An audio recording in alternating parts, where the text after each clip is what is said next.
উনি যদি বাড়িতে থাকতো তাহলে ওই বাড়ি থেকে আমার কেউ বাইর করার সাহস পেত না। তোর যেখানে খুশি ওইখানে যা, এই বাড়িতে তোর কোনো জায়গা নেই, যা।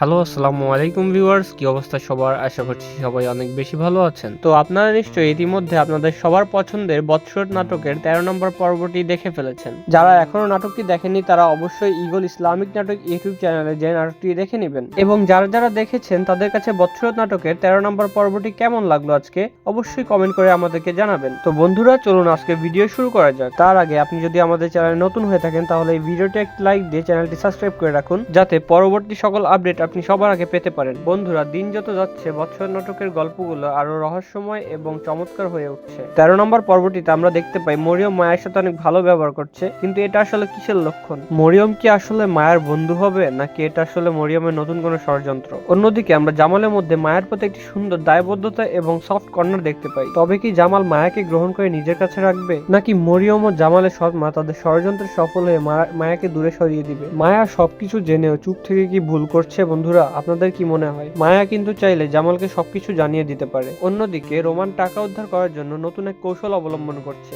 এই কৌশল অবলম্বন করে কি রোমান সফল হবে? জামাল কি আদৌ তাকে 10 লাখ টাকা দিবে? অন্যদিকে গল্পে আরেক নতুন মোড় নিয়ে আসে মরিয়মের বাবা। সে জামালকে প্লাস্টিক সার্জারি কথা বলে জামালকে সাথে করে নিয়ে যায়। এই চিকিৎসার পরে কি জামালের মুখ ঠিক হয়ে যাবে, নাকি এটি জামালের সৎ মা এবং তার মামার একটি ষড়যন্ত্র? আগামী 14 ও 15 নম্বর পর্বে আমরা হয়তো এসবেরই উত্তর খুঁজে পাবো। বন্ধুরা, আপনাদের কি মনে হয়? আপনাদের মূল্যবান মতামত আমাদেরকে কমেন্টের মাধ্যমে অবশ্যই জানাবেন। তো বন্ধুরা, আজকের মতো এ পর্যন্তই। দেখা হবে পরের একটি ভিডিওতে। ততক্ষণ পর্যন্ত আল্লাহ হাফেজ।